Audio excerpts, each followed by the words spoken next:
إن الحمد لله وحده والصلاة والسلام على من لا نبي بعده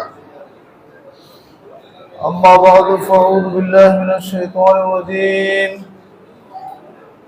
وما أرسلناك من قبلك إلا رجالا نوحي إليهم أهل الذكر إن كنتم لا تعلمون بالبينات والزبر وأنزلنا إليك الذكر لتبين للناس ما ننزل إليهم ولعلهم يتفكرون سورة نحل 43-44 আল মারকাজুল ইসলামিয়া সালাফি চট্টগ্রাম এর উদ্যোগে আয়োজিত আজকের এই হিফজ সমাবর্তনকারী ছাত্রদের সংবর্ধনা এবং বার্ষিক আলোচনা সভার সম্মানিত সভাপতি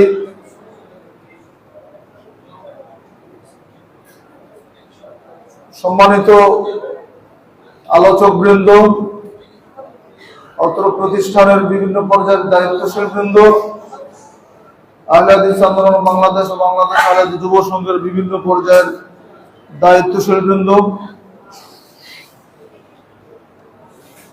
অত্র প্রতিষ্ঠানের সাথে সম্পৃক্ত আমার প্রাণপ্রিয় অভিভাবক বৃন্দ এবং অভিভাবিকা বৃন্দ, আমার স্নেহের ছাত্র ছাত্রী ভাই ও বোনেরা, আলহামদুলিল্লাহ আল্লাহ রাব্বুল আলামিনের হুজুরে যাবতীয় শুকরিয়া যে আজকের এই সুন্দর আয়োজনে আল্লাহ সুবহানাহু ওয়া তাআলা আমাদেরকে উপস্থিত হওয়ার তৌফিক দিয়েছেন এবং দীর্ঘ সময় যাবত অত্যন্ত ধৈর্যের সাথে অত্যন্ত সুশৃঙ্খল ভাবে বসে আমরা দ্বীনি নসিহত শুনতে পারছি এবং দ্বীনি নসিহত পেশ করতে পারছি। এই তৌফিকটা আল্লাহ রাব্বুল আলামিন আমাদেরকে দিয়েছেন, সেজন্য তারই বারগাহে অন্তর থেকে সকলের শুকরিয়া আদায় করি আলহামদুলিল্লাহ। অতঃপর দরুদ ও সালাম বর্ষিত বিশ্ব মানবতার মুক্তির দূত বিশ্ব নবী আখির নবী সাইয়্যিদুল মুরসালিন খাতামুন নবিয়্যিন নবী মুহাম্মদ রাসূলুল্লাহ সাল্লাল্লাহু আলাইহি ওয়াসাল্লামের উপর যার রেখে দেওয়া আদর্শ মানবতার মুক্তির একমাত্র পথ। তার প্রিয় দ্বীনি ভাই ও বোনেরা, এই মার্কাজ হচ্ছে ইলমের মার্কাজ। ইলমের মার্কাজ হিসেবে এর গুরুত্ব অন্যান্য মার্কাজের চাইতে অনেক বেশি। কারণ হচ্ছে ইলমের মর্যাদা সবচেয়ে বেশি, ঠিক না? আলেমের মর্যাদা একজন আবেদের চাইতেও বেশি। আর ইলমের গুরুত্ব কেন বেশি, আমি খুব সংক্ষেপে কিছু কথা রাখবো। তার দুই একটি কারণ আমি আপনাদের সামনে উল্লেখ করে দেই সহজে বোঝার জন্য। এক নম্বরে যদি আমরা বলি তাহলে বলতে হবে যে এই পৃথিবীর সৃষ্টির আগে সর্বপ্রথম সৃষ্টি করেছেন আল্লাহ, কি বলেন তো? কলম। কলমের কাজ কি? লেখা। তাহলে কলম দিয়ে লিখতে হয়, তাই না? আর কলম ছাড়া লেখা পড়া করা যায় না। আল্লাহ সুবহানাহু ওয়া তাআলা কলম সৃষ্টি করলেন সর্বপ্রথম। কলমকে বললেন উক্তুব, তুমি লিখো। জবাব দিল কলম মা আক্তুব, আল্লাহ আমি কি লিখবো? তখন আল্লাহ সুবহানাহু ওয়া তাআলা কলমকে বললেন উক্তুবুল মাকাদির, তুমি তাকদীর লিখো, মানুষের ভাগ্য লিখো।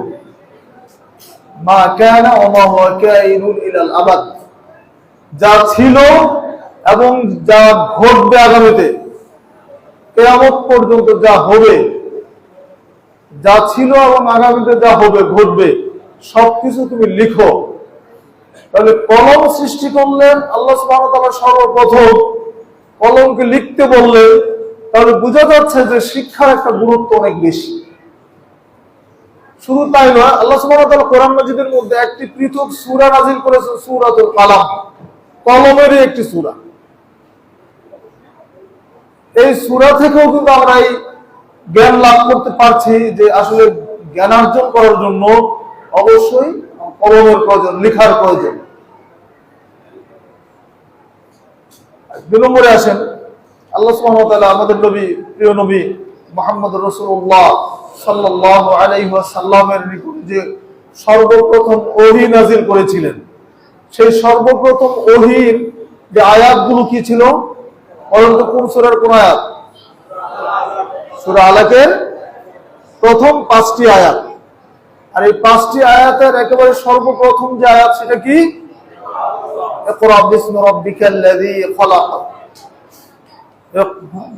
খলাকাল ইনসানা মিন আলাক, ইকরা ওয়া রাব্বুকাল আকরাম আল্লাযী আল্লামা বিল কলম আল্লামাল ইনসানা মা লাম ইয়ালাম।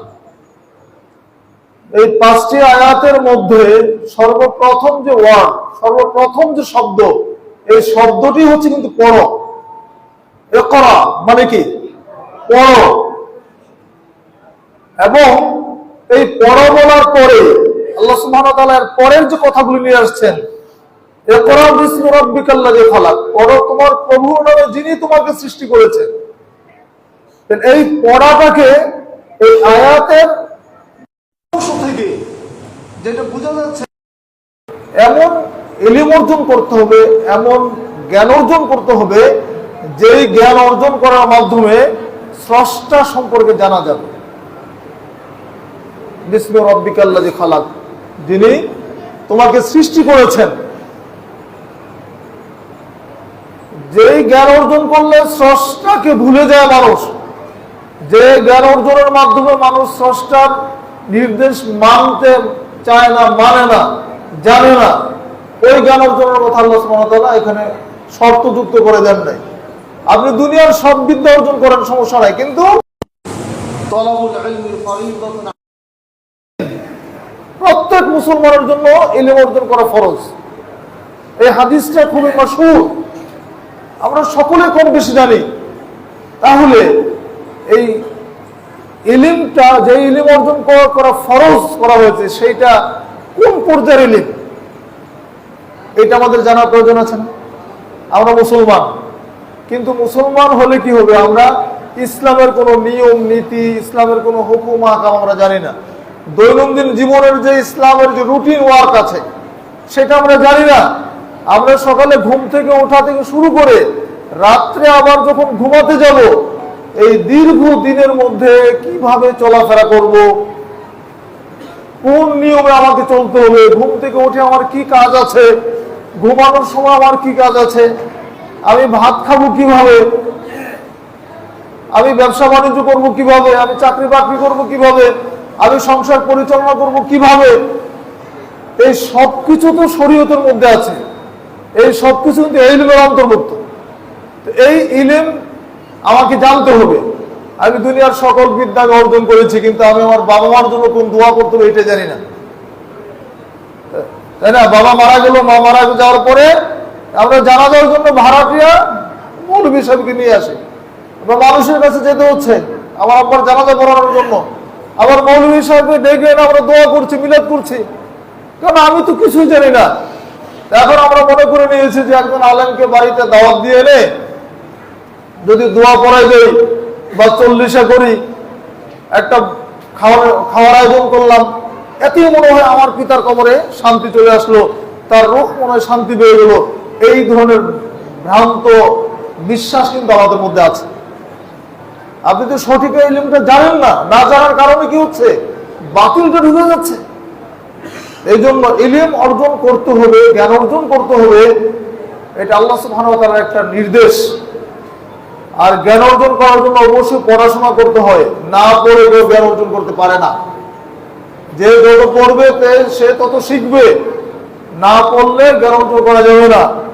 আমাদেরকে কোরআন হাদিস পড়তে হবে, মাসালা মাসাইল জানতে হবে, ইলম অর্জন করার চেষ্টা করতে। আমরা পারি না, আমাদের সন্তানদেরকে শেখাতে হবে। এই সন্তানদের শেখানোর জন্য তো এই মার্কাজ, এই শিক্ষা প্রতিষ্ঠানগুলো গড়ে উঠছে, এই সহি জ্ঞান, সহি ইলমটা দেওয়ার জন্য।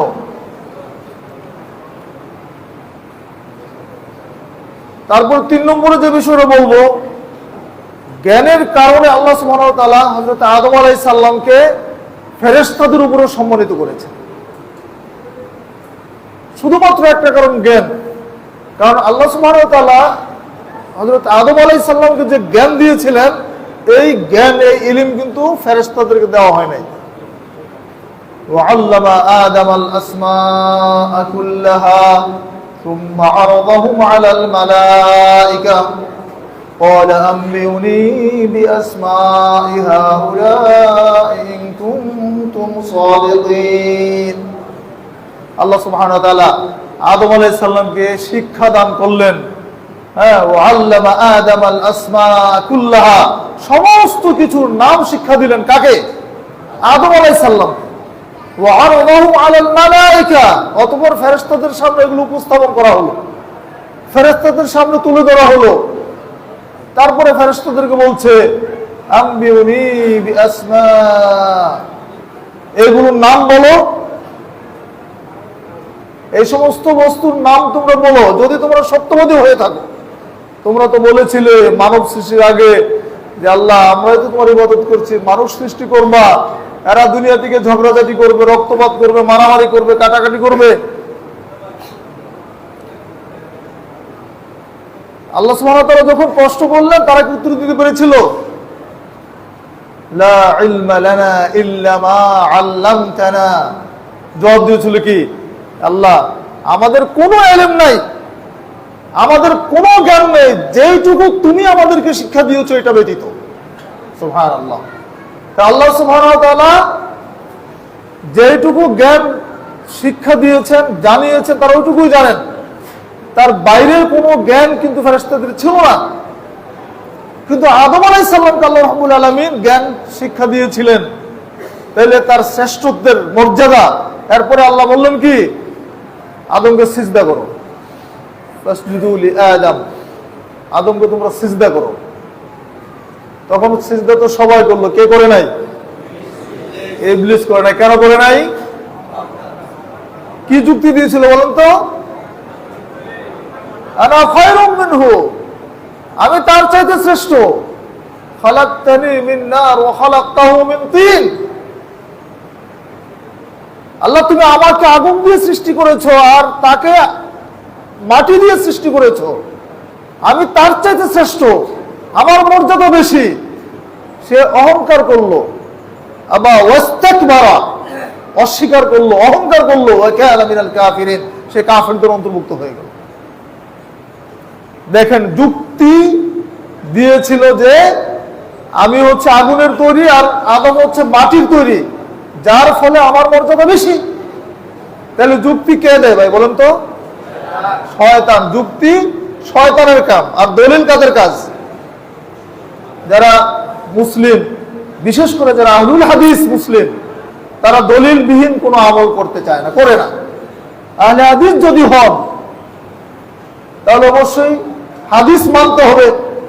আপনি হাদিস না মানে আহলে হাদিস বলতে পারবেন? একজন মুসলিমের অনেক ত্রুটি বিচ্যুতি থাকতে পারে, কিন্তু একজন আহলে হাদিসের মধ্যে ত্রুটি থাকা কি উচিত বলেন তো? যখন আপনি নিজের নাম পরিচয় দিচ্ছেন আমি আহলে হাদিস, তখন মানে কি আপনার মর্যাদাগত একটা নাম, এটা একটা কি, এটার সম্মান সূচক আইডেন্টিটি, আপনার আপনার পরিচিতি। আপনি মুসলমান, কিন্তু তারপরে আপনার তার চেয়ে আরো এক ডিগ্রি অনেক মানে ঊর্ধ্বে আপনার মর্যাদা, কি আপনি আহলুল হাদিস। তার মানে কি আহলুল হাদিস কি? আল্লাযীনা ইয়াত্তাবিউনাল কিতাবা ওয়া সুন্নাতা সাহিহা ফি জামি নওয়াহিল হায়াতি মিন গায়রি ইশতিরাক। আহলে হাদিসের সংজ্ঞা হচ্ছে যিনি তার সার্বিক জীবনে পবিত্র কোরআন এবং সহিহ হাদিসের নিঃশর্ত অনুসারী, শর্তহীন ভাবে যিনি কোরআন এবং সহিহ হাদিস মেনে নেন। আপনি হাদিস পেয়েছেন, মানবেন। হাদিস পাওয়ার পরে যদি মনে করেন যে না, এটা আমার মাযহাবের যদি মুওয়াফিক হয় তাহলে মানবো, আমার হুজুর কি বলে দেখি, আমাদের আকাবেররা কি বলেন দেখি, যদি তাদের মাসালার সাথে আমাদেরটা মিলে যায় তাহলে মানবো, তা না হলে মানবো না, এরকম করা যাবে? হাদিস পাওয়ার পরে কোনো শর্ত আরোপ করার কোনো সুযোগ আছে? কিন্তু বাংলাদেশে কিন্তু এটাই চলছে, চলছে না? বাংলাদেশের মুসলমানরা এটাই করে। আপনি সহিহ বুখারী থেকে হাদিস করে দেখাচ্ছেন, বলছি কি এটা হচ্ছে লামুজাবিদের হাদিস। সহিহ বুখারী কি লামুজাবিদের কাছে জন্য আসছে নাকি? বলেন, কোন হাদিস রাসূল করিম সাল্লাল্লাহু আলাইহি ওয়াসাল্লামের কোন একটি হাদিসও কি কোন একটা গোষ্ঠীর জন্য, নাকি সমস্ত উম্মার জন্য? উম্মতের জন্য। তিনি তো কোন একটা গোষ্ঠীর জন্য বলেন না, কোন একটা গোত্রের জন্য না। তিনি তো কোন একটা গোত্রের নবী ছিলেন না, বা কোন একটা দেশের নবী ছিলেন না। তিনি কি রাহমাতাল লিল আলামিন, জগৎবাসীর জন্য রহমত। লাকাদ কানা লাকুম ফি রাসূলিল্লাহি উসওয়াতুন হাসানাহ, তোমাদের জন্য রাসূলের মধ্যে রয়েছে কি সর্বোত্তম আদর্শ। সেই রাসূলের উম্মত, এটা আমাদের জন্য আনন্দের বিষয় যে আমরা এমন নবীর উম্মত, যে নবী হচ্ছেন সর্বশ্রেষ্ঠ রাসূল, যে নবী হচ্ছেন সবার সর্দার, তিনি কনিষ্ঠ রাসূল, সবার ছোট, এসেছেন সবার পরে, কিন্তু মর্যাদা তিনি কিন্তু সবার উপরে। জান্নাতে সর্বপ্রথম কে ঢুকবেন বলেন তো? রাসূলুল্লাহ সাল্লাল্লাহু আলাইহি ওয়াসাল্লাম। রাসূলুল্লাহ সাল্লাল্লাহু আলাইহি ওয়াসাল্লাম জান্নাতের কড়া নাড়ার আগে কেউ সেখানে যাবে না। কড়া নাড়বেন, জান্নাতের যিনি দ্বাররক্ষী, তিনি জিজ্ঞেস করবেন আপনি কে? তখন বলবেন যে আনা মুহাম্মদ, আমি হচ্ছে মুহাম্মদ। তখন তিনি উল্টো জবাব দিবেন, হ্যাঁ আমি তো আপনার অপেক্ষায় আছি, আপনার আগে কারোর জন্য দরজা খোলার অনুমতি আমাকে দেওয়া হয় না। বলে সুবহানাল্লাহ। সেই নবীর উম্মত আমরা, কিন্তু তার সুন্নাহ আমাদের মধ্যে নেই, তার আদর্শ আমাদের মধ্যে নেই। আমার নিজেকে মনে করতেছে আমি আহলে হাদিস, আমি সুদও খাই, ঘুষও খাই, ওজনও কম দেই, হ্যাঁ আমার প্যান্ট টাকুর নিচে ঝুলছে, তাই না, দাড়ি তো মুখে নেই, আবার রাখলো কেটে খুব সাইজ করে রাখি। এই আহলে হাদিসের পরিচয়গুলো হবে? আহলে হাদিস হতে হলে সামগ্রিক জীবনে, আমি যে সংজ্ঞাটা বললাম কি বুঝতে পেরেছেন? ফি জামি নাওয়াহিল হায়াত, তার সমস্ত জীবনে আহলে হাদিস। শুধুমাত্র মসজিদে এসে রাফুল আযান করবেন আর বলবেন যে পাক্কা আহলে হাদিস, জি না। আপনি মাত্র একটা সহিহ হাদিসের আমল করছেন, মাত্র রাফুল আযান করছেন, সহিহ হাদিস মানছেন, মুখে হাত মারছেন, সহিহ হাদিস মানছেন, পায়ের সাথে পা মিলিয়ে দিচ্ছেন, সহিহ হাদিস মানছেন। এটা হচ্ছে ধর্মীয় ক্ষেত্রে আপনি আহলে হাদিস। কিন্তু রাজনৈতিক ক্ষেত্রে যদি আপনি কি বলে গণতন্ত্রের বিশ্বাসী হন, আপনি ধর্মনিরপেক্ষতাবাদী বিশ্বাসী হন, আপনি যদি পুঁজিবাদে বিশ্বাসী হন, তাহলে আপনি কি আহলে হাদিস থাকতে পারবেন? আহলে হাদিসের কোনো বাচ্চা কোনো বাতিল মতবাদের সাথে আপোষ করতে পারে না। তার জীবন চলে যাবে, একটা সুন্নাহর জন্য সে বারবার জীবন দিতে প্রস্তুত থাকবে, কিন্তু কখনোই আহলে হাদিস যদি নিজের পরিচয় দেন, তাহলে কোনো দিন বাতিলের সাথে আপোষ করা চলবে না। জেল খাটতে হবে, মার খেতে হবে, প্রস্তুত থাকতে হবে। কি জন্য করবেন? জান্নাতের জন্য করবেন, আখিরাতের জন্য করবেন, আপনার নিজের স্বার্থে করবেন। আখিরি জামানায় একটা সুন্নাতকে ধারণ করার মর্যাদা তো জানেন, 50 জন শহীদের সমান। সুবহানাল্লাহ বলেন, সুবহানাল্লাহ। রাসূলুল্লাহ সাল্লাল্লাহু আলাইহি ওয়াসাল্লাম বলেছেন, শেষ জামানায় একটা সুন্নাতকে ধারণ যিনি করবেন, তিনি তোমাদের মতো 50 জন শহীদের সমান মর্যাদা পাবেন। শাহীদা মিনকুম বলা হয়েছে, যারা সেই জামানায় শাহাদাত বরণ করেছেন। আমাদের আজকের জামানার শহীদ না, এখন তো যে মরে সেই শহীদ। ওই যে রাজশাহী বিশ্ববিদ্যালয়ের ছাত্র জীবনের শহীদ রিমু, এক হিন্দু মরেছে, ওনাকে শহীদ, মানে দিব্য পোস্টারিং করেছে, শহীদ রিমু হত্যার বিচার চাই। ছাত্রমৈত্রী করত, মানে বাতিল সংগঠন, নাম দিয়েছে পোস্টার, শহীদ রিমু হত্যার বিচার চাই। তো শহীদের কি অর্থ বুঝলো? তাহলে এখন যদি শহীদ হয়, তাহলে রাসূল সাল্লাল্লাহু আলাইহি ওয়াসাল্লাম বলেছেন শাহীদাম মিনকুম। দেখেন হাদিসের ভাষা বুঝতে হবে, ওই সময়ের শহীদ বলা হয়েছে। তাইলে বাস্তবে যারা শাহাদাত বরণ করেছেন, তাদের 50 জনের মর্যাদা আপনি আখিরি জামানার একটা সুন্নাতের মর্যাদা মনে রাখতে হবে। সম্মানিত ভাইরা, তাহলে ইলম অর্জন না করলে কিভাবে জানবেন? ইলম অর্জন ছাড়া জানার কোনো উপায় নেই। আল্লাহ সুবহানাহু ওয়া তাআলা হযরত মূসা আলাইহিস সালামকে খিজিরের কাছে পাঠালেন ইলম অর্জন করার জন্য। মূসা আলাইহিস সালামকে কার কাছে পাঠালেন? মূসা আলাইহিস সালাম তো টিকতে পারে নাই। যখন খিজিরের কাছে গেলেন, তখন কিন্তু যখন তিনি বললেন, মূসা গিয়ে বললেন, তখন খিজির বলেছিল যে তুমি তো আমার সাথে থাকতে পারবে না, আমার সাথে তুমি ধৈর্য ধারণ করতে পারবে না। মুসা বললেন, قال له موسى هل أتبعك على أن تعلمان مما علمت رشدا। মুসা তাকে বললেন, আমি কি আপনাকে অনুসরণ করতে পারি? হাল আত্তাবিউকা, আমি কি আপনার অনুসরণ করব? আলা আন তুআল্লিমানি মিম্মা উল্লিমতা রুশদা, আপনাকে যে ইলম দেওয়া হয়েছে সেখান থেকে আপনি আমাকে শিক্ষা দান করবেন। হ্যাঁ, যে সঠিক জ্ঞান আপনার কাছে আছে সেখান থেকে আমাকে কিছু শিক্ষা দিবেন। আমি কি আপনার অনুসরণ করতে পারি? তো জবাবে খিজির বললেন কি,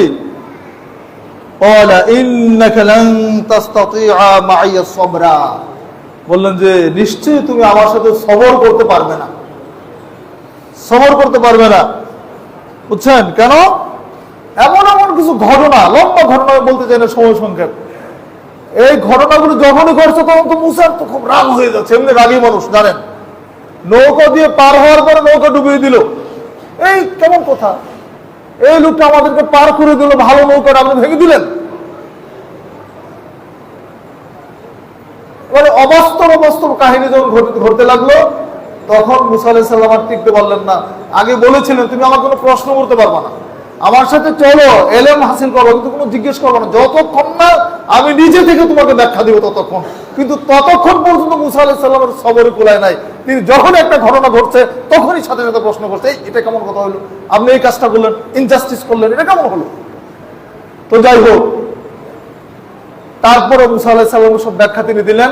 দেখেন এখান থেকে যে শিক্ষণীয় বিষয় যেটা, যে আল্লাহ সুবহানাহু ওয়া তাআলা একজন জ্ঞানী মানুষের কাছে জ্ঞান শিক্ষা লাভ করার জন্য তাকে পাঠালেন। এই জন্য ইলমের কাছে ইলম অর্জন করার জন্য যেতে হয়। ইলম কারো বাড়িতে গিয়ে শিক্ষাদান করে না, ইলমের কাছে যেতে হয়। সমাজদিনী ভাইরা, ইলম অর্জন একটা মর্যাদার বিষয়।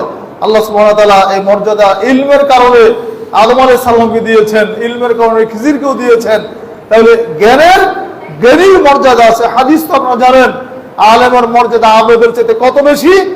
যেমন কাফাজলি আলা আদনাকুম, রাসূল কারীম সাল্লাল্লাহু আলাইহি ওয়াসাল্লাম বলেছেন, আমার মর্যাদা যেমন একজন তোমাদের চাইতে আমার মর্যাদা যেমন বেশি, একজন আদনা মানুষের চাইতে আমার মর্যাদা বেশি, ঠিক অনুরূপভাবে একজন আলেমের মর্যাদা একজন আবেদের চাইতে বেশি। সুবহানাল্লাহ। আবেদ মানে কে? যিনি ইবাদত করেন, তাই না? আর আলেম মানে যিনি জ্ঞানী, জানেন। তাহলে আলেম আর আবেদ কখনো সমান না। ইয়ারফাউল্লাহু আল্লাযীনা আমানু মিনকুম ওয়াল্লাযীনা উতুল ইলমা দারাজাত। আল্লাহ সুবহানাহু ওয়া তাআলা বলছেন, আল্লাহ সমুন্নত করেছেন, সুউচ্চ করেছেন যাদেরকে তিনি ঈমান দিয়েছেন, ওয়াল্লাযীনা উতুল ইলমা, এবং যাদেরকে তিনি জ্ঞান দান করেছেন তাদের মর্যাদা তিনি কি সমুন্নত করেছেন, উঁচু করেছেন। সমাজদিনী ভাইরা, আল্লাহ সুবহানাহু ওয়া তাআলা ইলম অর্জন করার জন্য তাগিদ দিয়েছেন বিভিন্ন জায়গায়। ফালাম আন্নাহু লা ইলাহা ইল্লাল্লাহ ওয়াস্তাগফির লিযামবিক। আল্লাহ সুবহানাহু ওয়া তাআলা বলছেন, তোমরা জানো যে নিশ্চয় আল্লাহ ছাড়া কোনো ইলাহ নেই। তার মানে কি? তোমরা তাওহীদ শিখো আগে, তোমরা জ্ঞান অর্জন করো আল্লাহ সম্পর্কে। আল্লাহ ছাড়া কোনো হক মাবুদ নেই। তাহলে আল্লাহ সম্পর্কে জ্ঞান জানতে হলে অবশ্যই পড়াশোনা করতে হবে। আল্লাহ সুবহানাহু ওয়া তাআলা সম্পর্কে আমাদের জ্ঞান কি ঠিক আছে?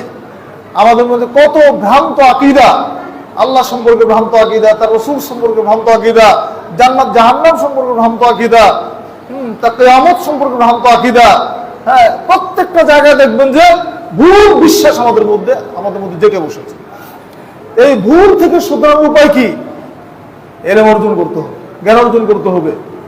এই জ্ঞান অর্জন করার জন্যই এই মার্কাজগুলো তৈরি হয়েছে। আলহামদুলিল্লাহ, এই মার্কাজগুলো জ্ঞান অর্জন করার জন্য তৈরি হয়েছে। এই মার্কাজগুলো আমাদের এগিয়ে নিয়ে যাওয়ার জন্য সর্বাত্মক প্রচেষ্টা আমাদের চালাতে হবে। এই জন্য ইমাম বুখারী রাহিমাহুল্লাহ বাব বেঁধেছেন, বাবুল ইলমি ক্বাবলাল কাওলি ওয়াল আমাল। বলা এবং আমল করার পূর্বেই জ্ঞান অর্জন করা। তিনি তার সেই বুখারীর মধ্যে একটা অধ্যায় রচনা করেছেন, সে অধ্যায়টার নামই দিয়েছেন বাবুল ইলমি ক্বাবলাল কাওলি ওয়াল আমাল। আমল এবং কথা বলার আগেই জ্ঞান অর্জন করা, ইলম অর্জন করা। তাহলে ইলমের গুরুত্ব কত বেশি তিনি দিয়েছেন, এটা খুব সহজে বোঝা যায়।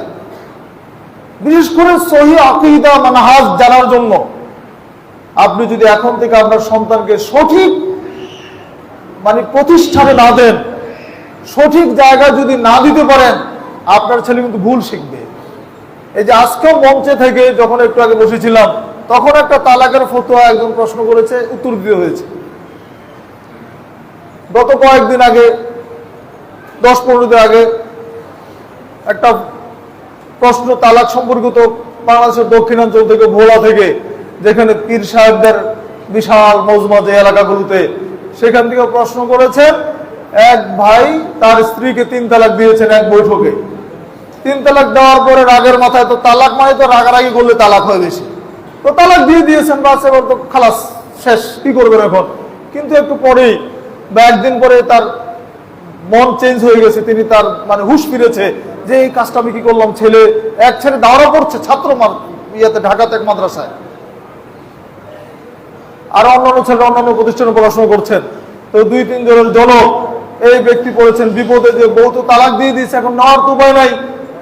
ওই অঞ্চলের যত আলেমের কাছে যাচ্ছেন, সবারই ফতোয়া হচ্ছে বউ তালাক হয়ে গেছে, কোনো উপায় নাই, একটা কথা আছে, হিল্লা করতে হবে। নাউজুবিল্লাহ, হিল্লা কথা করতে হবে। হিল্লা বুঝুন তো নাকি আপনারা? নাউজুবিল্লাহ, হিল্লা করতে হবে। তো উনি বলতে বলতে বলছেন, আমার ছেলেকে জিজ্ঞেস করলাম, সেও বলছে হিল্লা করতে হবে। দেখেন, আমি বললাম যে আপনি আসেন এবং আপনার ছেলে তাকেও নিয়ে আসেন। আপনার ছেলে দাওরা পড়ছে, হাদিসের সর্বোচ্চ ক্লাসের ছাত্র। এই ছেলেটাও যা শিখেছে, ভুল শিখেছে, সেও হিল্লার পক্ষে ফতোয়া দিচ্ছে। তার তার মাকে সে হিল্লা করাতে চাচ্ছে। কত জঘন্য, কত নিকৃষ্ট চিন্তা করতে পারেন। ইসলাম কি এত পচা ধর্ম? নাউজুবিল্লাহ, ইসলাম কি এরকম ধর্ম? হিল্লা মানে কি? আমার স্ত্রীকে আমি তালাক দিয়ে দিয়েছি এবং তাকে আরেকজনের সাথে বিবাহ দিতে হবে, 1 রাতের জন্য বা 2 রাতের জন্য, আবার তার সাথে মেলামেশা করতে হবে, তারপর আবার তালাক দিবে, তারপর আমি আবার তাকে বিয়ে করবো। নাউজুবিল্লাহ, এই সমস্ত ফতোয়া দিচ্ছে কারা? ভাই, আমার চেয়ে পাক্কা আলেম, অনেক বড় বড় জবরদস্ত আলেম, পাগড়ি, জুব্বা, টুপি, দাড়ি সবই সাদা, বুখারীর উস্তাদ, তারাও ফতোয়া দিচ্ছে। যাবেন কোথায়? অথচ রাসূল করিম সাল্লাল্লাহু আলাইহি ওয়াসাল্লাম স্পষ্ট বলেছেন, হিল্লা যে করে আর হিল্লা যে করায়, দুজনকে ভাড়াটে ষাঁড় বলেছেন। ভাড়াটিয়া ষাঁড়। এইরকম হাদিস মজুদ থাকার পরও আজকে আমাদের এই আলেম ওলামারা ফতোয়া দিচ্ছেন। বলছেন কি, একটা কলা গাছ 1 কুবে কাটলে যা, 3 কুবে কাটলো তা, কেটে ফেললাম তো শেষ হয়ে গেল, বউ তালাক দিলাম শেষ। দেখেন, আল্লাহ সুবহানাহু ওয়া তাআলা কোরআন মাজিদে বলেছেন, আত-তালাকু মাররাতান, আত-তালাকু মাররাতান, তালাক হচ্ছে 2 বার। রাসূল করিম সাল্লাল্লাহু আলাইহি ওয়াসাল্লামের জামানায় তালাক হয় নাই? বলেন, হয় নাই? তো তারা কিভাবে তালাক দিয়েছিলেন, সেই তালাকের মাসআলাগুলো আমাদের জানার দরকার না? মূলত তালাকের যে বিষয়টা হচ্ছে, কেউ যদি এক বৈঠকে 3000 বার তালাক দিত, একটা তালাকই হবে। তালাকের বৈধ পদ্ধতি হচ্ছে প্রত্যেক ঋতুতে একটা করে তালাক দিয়ে দেবো, প্রতি মাসে একটা তালাক হবে। 3 তালাক যদি আপনি দিয়ে দেন, তাহলে তালাকে বায়ান হয়ে যাবে। সে স্ত্রী নেওয়ার আর কোনো উপায় নাই, নেওয়ার কোনো হিল্লা টিল্লার কোনো প্রয়োজন নেই। যদি কোনোদিন সে কারোর সাথে বিবাহ সংসার ধর্ম করেছেন, আবার যদি ওই স্বামী কোনোদিন আবার তালাক দিয়ে বসে, তখন যদি আপনি মনে করেন যে আবার তাকে বিবাহ করবো, তবে আপনি করতে পারেন তখন। কিন্তু এমনি 2 দিনের জন্য কাউকে হিল্লা দিয়ে আবার নিয়ে এসে বিয়ে করবেন, এরকম সুযোগ নেই, কারণ প্রয়োজন হতে নেই। মাসআলাটা যদি আমরা সঠিকভাবে জানি, তাহলে আমাদের প্রয়োজন হয় না। কারণ আপনি তালাক দিয়েছেন, 1 তালাক হয়েছে, রাজাত করার সুযোগ আছে। রাজাত 2 ভাবে হয়। ইদ্যতের মধ্যে যদি স্ত্রীকে ফিরিয়ে নিতে চান, তাহলে শুধু বলবেন যে আমি তোমাকে ফিরিয়ে নিলাম, খালাস। এবার যদি ইদ্যত পার হয়ে যায়, ইদ্যত পার হয়ে গেলে তাকে নতুন করে বিবাহ করে নিতে হবে, ইজাব কবুল করে আবার তাকে নিতে হবে। এই 2টা সূরাতে স্ত্রীকে ফেরত নেওয়া যাবে। এইভাবে 2 বার আপনি তালাক দিয়ে 2 তালাক পর্যন্ত রাজাত করতে পারবেন। 1 তালাক দিয়েও রাজাত করা যায়, ফিরিয়ে নেওয়া যায়। 2 তালাক দিয়েও স্ত্রীকে ফিরিয়ে নেওয়া যায়। কিন্তু যখন আপনি 3 বার তালাক দিয়ে দেবেন তখন আর ফিরিয়ে নেওয়ার সুযোগ নেই। তাহলে দেখেন, একটা কমন একটি মাসালা, যে মাসালাটা আমাদের দৈনন্দিন জীবনে সবচেয়ে বেশি প্রয়োজন হয়, এই মাসালাটাও কিন্তু আমাদের সন্তানরা ভুল শিখছে। এই সমস্ত প্রতিষ্ঠানগুলোতে, যে সমস্ত প্রতিষ্ঠানগুলো আসলে সহি আকীদা মানহাজের না, ওই প্রতিষ্ঠানগুলোতে শিক্ষা লাভ করে তারা এই ভুল ফতোয়াটা শিখছে। তাহলে তার বিপরীতে যখন আমরা আমাদের মার্কাজগুলোতে আমাদের সন্তানদেরকে দিব, আমরা কিন্তু সহি মাসালাটা জানবো। দেখেন, এই সম্পর্কিত একটা টক শো গিয়েছিল তারিক টিভিতে। সেই টক শোটা থেকে আলহামদুলিল্লাহ এত পরিমাণে ফায়দা আমরা পেয়েছি। যারা এই আলোচনাটা শোনেন সেখান থেকে আমাদেরকে ফোন করেন যে আমি তো ভুল করে ফেলেছি, উপায় কি? এখন তার এলাকার সব আলেম ফতোয়া দিচ্ছে, তালাক হয়ে গেছে। আমরা আমাদের প্যাডে, আমাদের দারুল ইফতার প্যাডে আমরা স্বাক্ষর দিয়ে দলিল ভিত্তিক ফতোয়া পাঠিয়ে দেই। বহু পরিবার আলহামদুলিল্লাহ, বহু পরিবারে ভুল ফতোয়া থেকে বাঁচতে পেরেছে এবং সঠিকভাবে তারা আবার রাজাহাত করে আবার সংসার করছে আলহামদুলিল্লাহ। যদি এই হক না থাকতো তাহলে বাতিল ফতোয়ার কারণে বহু সংসার কিন্তু ধ্বংস হয়ে যেত, এবং ইতিপূর্বে অনেক হয়েছে। গত কয়েক বছর আগে দক্ষিণাঞ্চলে একটা এলাকায় 11টা বিবাহ, 11টা তালাকের রাজাত হয়েছে একদিনে, এই ভুল ফতোয়া থেকে ফিরে এসেছে তারা। সম্মানিত ভাইরা, আলোচনা আর দীর্ঘায়িত করতে যাচ্ছি না। মৌলিক যে বিষয় বলেছিলাম, জ্ঞান অর্জনের ক্ষেত্রে অবশ্যই আমাদের খেয়াল করতে হবে আমাদের সন্তানদেরকে যেন আমরা একটা সহি আকীদা মানহাজের প্রতিষ্ঠানে শিক্ষা লাভ করাতে পারি, এবং এই প্রতিষ্ঠানগুলোকে আরো কিভাবে উন্নত করা যায়, ছাত্র দিয়ে, বুদ্ধি পরামর্শ দিয়ে, সহযোগিতা দিয়ে, সেটা আমরা চেষ্টা করব। আমরা যত সহযোগিতা বেশি করতে পারবো, প্রতিষ্ঠানে পড়াশোনার মান বেশি হবে। ভালো শিক্ষক নিতে হবে। শিক্ষক নিতে গেলে তো পয়সা লাগবে না? কারণ ইলমের মার্কাজগুলো দৈন্যতা ভুগবে কেন?